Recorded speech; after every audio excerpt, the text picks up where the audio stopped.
Car जय हिंद वंदे मातरम। प्यारे भाइयों बहनों, स्वागत है आपका आपके चैनल जनमानस क्लासेज में। आज की सामने फिर हाजिर हो गए हैं वैदिक सभ्यता से संबंधित महत्वपूर्ण प्रश्नोत्तर।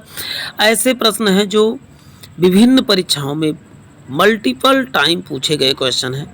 मैं कह नहीं रहा हूँ, पूरा सेशन आप देखने बाद आपको इस चीज़ का अनुभव होगा कि हाँ, जो क्वेश्चन है वास्तव में यदि आपने वैदिक सभ्यता पढ़ा है तो इन क्वेश्चन से अपनी तैयारी को जरूर जांच कीजिए कि हाँ, आप कितना कर सकते हैं। नहीं तो फिर से आप जो है वैदिक सभ्यता को पढ़िए। तो चलते हैं प्यारे साथियों, आज की इस क्वेश्चन की श्रृंखला को प्रारंभ करते हैं। पहला ही क्वेश्चन स्क्रीन पर आपको बहुत धमाकेदार दिख रहा है। एसएससी सीजीएल 2002 में पूछा गया है। आरंभिक कार्यों के बारे में निम्नलिखित में से कौन सा कथन सही नहीं है? वह मुख्यतया नगरों में निवास करते थे, वह संस्कृत बोलते थे, घुड़सवारी किया करते थे, वह झुंड में भारत तक पहुँचे थे। तो आपको बता दो इसका उत्तर क्या हो जाएगा। एक, ये जो है ग्रामीण में निवास करते थे, ना कि नगरों में। तो इसका उत्तर क्या हो जाएगा? ऑप्शन ए करेक्ट हो जाएगा। चलते हैं नेक्स्ट क्वेश्चन। इनमें से किस फसल का ज्ञान वैदिक काल के लोगों को नहीं था? किस फसल का ज्ञान वैदिक काल के? पहला है चावल, तंबाकू, जौ या गेहूं। कौन से फसल का ज्ञान जो है वैदिक सभ्यता के लोगों को नहीं था? तो आपको बता दूं, तंबाकू की खेती वो नहीं किया करते थे। तो इनका उत्तर क्या हो जाएगा? बी करेक्ट हो जाएगा। चलते हैं नेक्स्ट क्वेश्चन देखते हैं प्यारे साथियों। किस वेद में सभा को नरिष्ट अर्थात सामूहिक वाद विवाद या अनुल्लंघनीय कहा जाता था? पहला है यजुर्वेद, सामवेद, अथर्ववेद या ऋग्वेद। तो इसका उत्तर प्यारे साथियों क्या हो जाएगा? अथर्ववेद को जो है कहा जाता था। किस सभा को? तो उत्तर बताएंगे अथर्ववेद में। चलते हैं नेक्स्ट देखते हैं। नेक्स्ट है, ऋग्वेद में कुल कितने मंडल हैं? पहला 7 मंडल, 8 मंडल, 9 मंडल, 10 मंडल। तो ऋग्वेद में आप बताओगे 8 मंडल हैं टोटल। चलते हैं नेक्स्ट देख लेते हैं। किस रचना में नारी को सुरा और पासा के साथ पुरुष की 3 प्रमुख जो है दोष बताए गए हैं? तो इसका मैत्रेयी संहिता में जो है पुरुष के 3 दोष बताए गए हैं, नारी, सुरा और पासा। पासा मतलब क्या होता है? द्वैत क्रीड़ा, यानी कि जो खेल है। चलते हैं नेक्स्ट देख, मैत्रेयी संहिता में कहा गया है। चलते हैं, गायत्री मंत्र की रचना किसने किया था?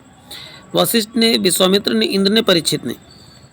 गायत्री मंत्र की रचना किसने किया? तो आप इसका उत्तर बताएंगे विश्वामित्र ने जो है गायत्री मंत्र की रचना किया था। चलते हैं, अवेस्ता और ऋग्वेद में क्या समानता है? मिस्र से, भारत से, ईरान से, इजराइल से। तो अवेस्ता जिसे आप, तो इसका उत्तर हो जाएगा अवेस्ता का संबंध आप बताएंगे ईरान से है। चलते हैं, आर्य का शाब्दिक अर्थ क्या है? आर्य का शाब्दिक अर्थ आपको होता है श्रेष्ठ या कुलीन होता है। आर्य का शाब्दिक अर्थ कई बार क्वेश्चन पूछा गया है। बीपीएससी नहीं, एसएससी से लेकर जो यूपी SSSC यूपीएससी में भी पूछा गया क्वेश्चन है।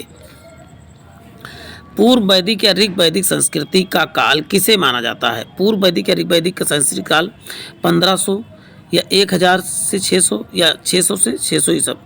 तो इसका उत्तर आपको बता दें 1500 ईसा पूर्व से 600 ईसा पूर्व क्या पूर्व वैदिक काल की संस्कृति को माना जाता है। चलते हैं नेक्स्ट देखते हैं, उत्तर वैदिक संस्कृति का काल किसे कहा जाता है? उत्तर वैदिक संस्कृति का काल पहला है 1500 से 1000, 1000 से 400, 600 से 600 ईस्वी तक। तो इसका उत्तर आपको बता दें प्यारे साथियों 1000 से 600 ईसा पूर्व तक को माना जाता है, उत्तर वैदिक काल को ही। चलते हैं नेक्स्ट देखते हैं प्यारे साथियों, किस देवता के लिए ऋग्वेद में पुरंदर शब्द, पुरंदर मीन्स होता है किलो को तोड़ने वाला, इसका मतलब क्या है? किसे? इंद्र देवता को पुरंदर कहा जाता था। इसका पर्यायवाची भी है इंद्र का, कई बार पूछा गया। शुल्ब सूत्र किस विषय से संबंधित है? तो पहला है ज्योतिष से, गणित से, खगोल से, ज्योमिति से। शुल्ब सूत्र आपको बता दें ये ज्योमिति से संबंधित है, यानी ऑप्शन ए करेक्ट हो जाएगा।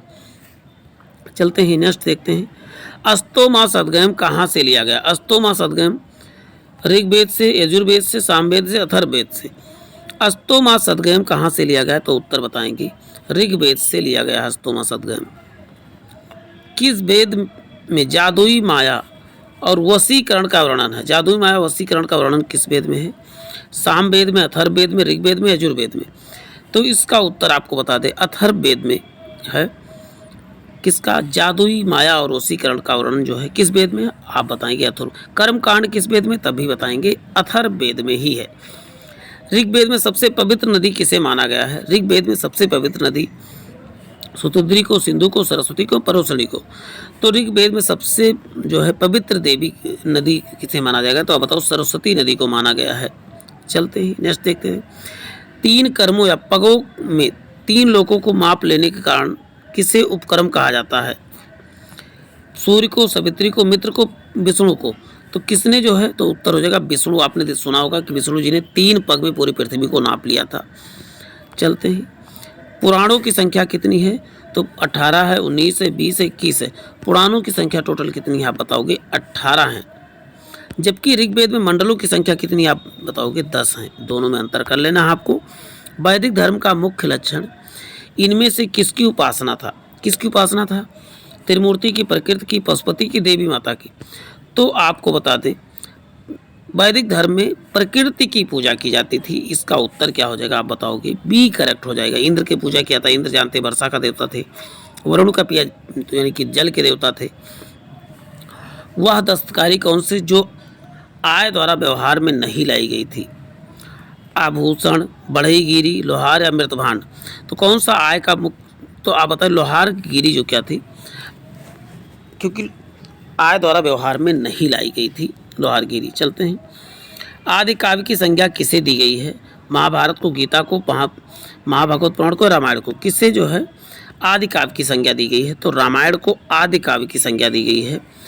तो इसका उत्तर हो जाएगा डी करेक्ट हो जाएगा। चलते हैं नेक्स्ट देखते हैं।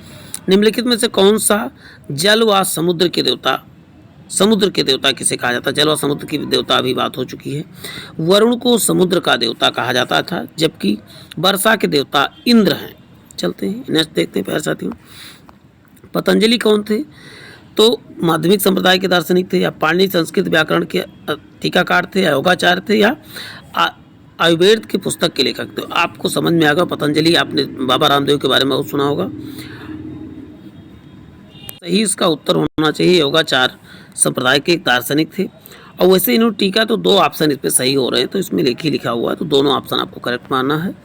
उत्तर वैदिक काल में वेद विरोधी या ब्राह्मण विरोधी धार्मिक अध्यापकों को किस नाम से जाना जाता था? वेद विरोधी या धार्मिक विरोधी को तो आप बताओ श्रमण कहा जाता था। उत्तर क्या हो जाएगा? सी करेक्ट हो जाएगा।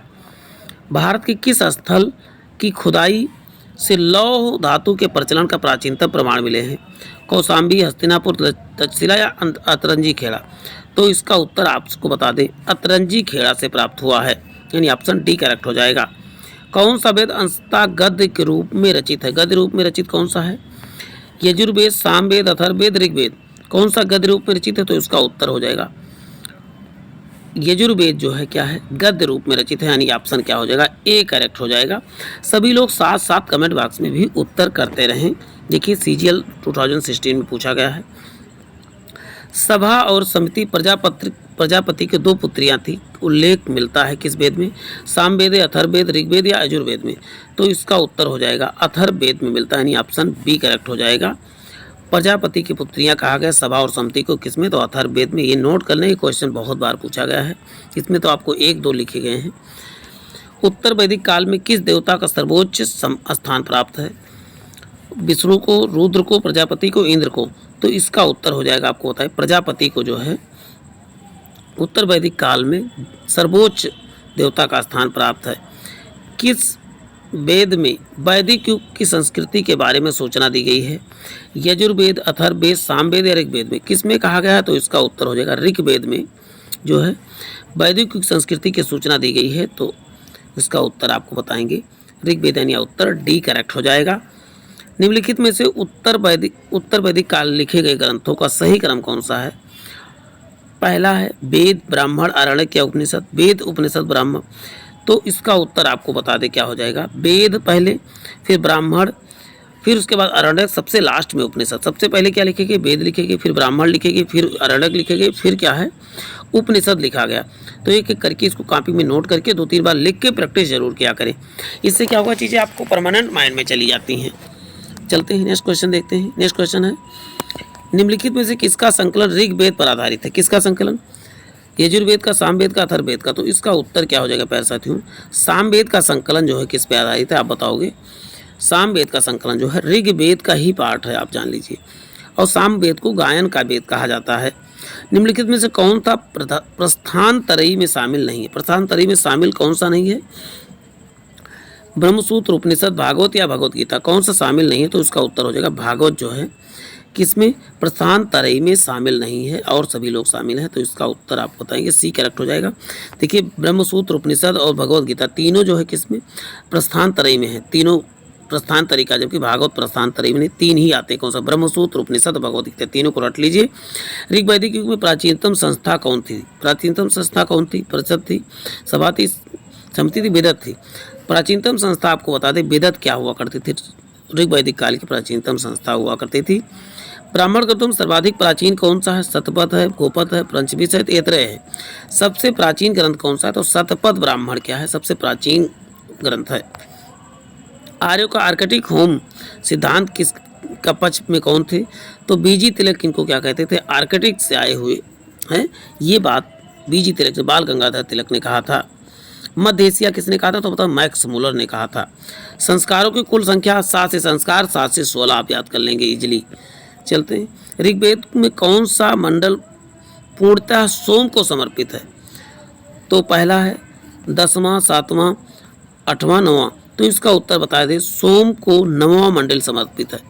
चलते हैं नेक्स्ट देखते हैं, प्रसिद्ध 10 राज्य युद्ध यानी 10 राजाओं का युद्ध किस तट पर लड़ा गया था? तो इसका उत्तर हो गया परूसणी के तट पर लड़ा गया था। परूसणी रावी को ही कहा जाता है। गौत्र व्यवस्था का प्रचलन कब हुआ था? ऋग वैदिक, उत्तर वैदिक या महाकाव्य काल या सूत्र काल में? तो इसका उत्तर आपको बता दें, उत्तर वैदिक काल में ही गौत्र व्यवस्था का प्रचलन हुआ। चलते हैं नेक्स्ट देखते हैं, भारत के राज्य चिन्ह को प्रयुक्त होने वाले सत्यमेव जयते कहाँ से लिया गया? ईश उपनिषद से, बृहदारण्यक, मुंडक उपनिषद या कठोपनिषद? तो आपको बता दें मुंडक उपनिषद से लिया गया है, यानी ऑप्शन सी करेक्ट हो जाएगा। ऋग वैदिक आर्यों का मुख्य व्यवसाय क्या था? शिक्षा था, व्यवसाय था, कृषि था, पशुपालन था। ऋग वैदिक आर्यों का मुख्य व्यवसाय आपको बता दूं क्या था? पशुपालन था, यानी उत्तर डी करेक्ट हो जाएगा। 400 ईसा पूर्व से 600 ईसा पूर्व का काल किस युग से जुड़ा हुआ है? तो आप बता दो ब्राह्मण युग से जुड़ा, यानी ऑप्शन ए करेक्ट हो जाएगा। साथ साथ कमेंट बॉक्स में भी उत्तर करते रहें आप सभी लोग। चरक संहिता नामक पुस्तक किस विषय से संबंधित है? तो चा से चरक, चा से चिकित्सा याद कर लेना है आपको, ऑप्शन बी करेक्ट हो जाएगा। प्रथम वृद्धि निर्माता सभी लोग जानते हैं, उत्तर क्या हो जाएगा? मनु थे। किस काल में अछूत की अवधारणा जो है स्पष्ट रूप से दिखाई पड़ती है? तो धर्म शास्त्र के समय जो है अछूत की अवधारणा, यानी ऑप्शन डी करेक्ट हो जाएगा। व्रीहि शब्द का प्रयोग किसके लिए किया? गेहूं के लिए, चावल के लिए, गेहूं के लिए, जौ के लिए, कपास के लिए? तो व्रीहि शब्द का प्रयोग जो है बता दूं चावल के लिए प्रयोग होता था, यानी ऑप्शन ए करेक्ट हो जाएगा। गायत्री मंत्र यानी देवी संबित संबोधित पुस्तक किस पुस्तक में मिलता है गायत्री मंत्र? तो गायत्री मंत्र आपको बता दें उत्तर हो जाएगा ऋग्वेद में मिलता है, यानी ऑप्शन बी करेक्ट हो जाएगा।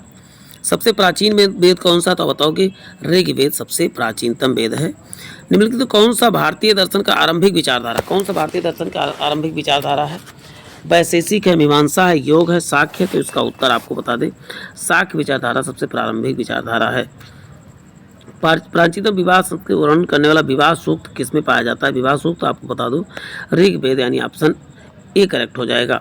ऋग्वेद में अघन्या यानी वध न करने योग्य किसे कहा जाता? तो गाय को कहा गया था, अघन्या कहा जाता था। कौन सी स्मृति प्राचीनतम है? नारद है, पराशरम, मनुस्मृति या गवर्ग? तो आपको बता दें मनुस्मृति सबसे प्राचीनतम स्मृति है, यानी उत्तर क्या हो जाएगा? सी करेक्ट हो जाएगा। वैदिक नदी कुंभा है, काबुल का स्थान कहाँ पर निर्धारित? काबुल कहाँ पर है? तो काबुल आप बताएंगे अफगानिस्तान में है। नेक्स्ट है, आरंभिक वैदिक साहित्य में वर्णित नदी कौन सी है? कौन सी नदी है? सिंधु, सतुद्री, सरस्वती या गंगा? तो इसका उत्तर हो जाएगा सिंधु का वर्णन किया गया है, उत्तर ए करेक्ट हो जाएगा। आर्य शब्द का अर्थ है, आर्य शब्द का अर्थ आपको बता दूं निर्जाति वंश से, भाषा श्रेष्ठ वंश से, तो आपको बता दूं श्रेष्ठ वंश हो जाएगा। इसका उत्तर क्या हो जाएगा? बी करेक्ट हो जाएगा। वैदिक समाज की आधारभूत इकाई क्या थी? बीज था, जन था, कुल या ग्राम? तो इसका उत्तर क्या हो जाएगा? पहले कुल या कुटुंब जो था आधारभूत इकाई थी, यानी ऑप्शन ए सी करेक्ट हो जाएगा। मनुस्मृति मुख्यतः किससे संबंधित थी? तो आप बताएंगे कानून से संबंधित, यानी ऑप्शन ए करेक्ट हो जाएगा। तो इसका आज के लिए इतना, सॉरी, समाज व्यवस्था से थी, यानी कि ऑप्शन क्या हो जाएगा, डी करेक्ट हो जाएगा। प्यारे साथियों, आज के लिए इतना ही, फिर मिलते हैं एक नए सेशन में। जय हिंद, जय भारत।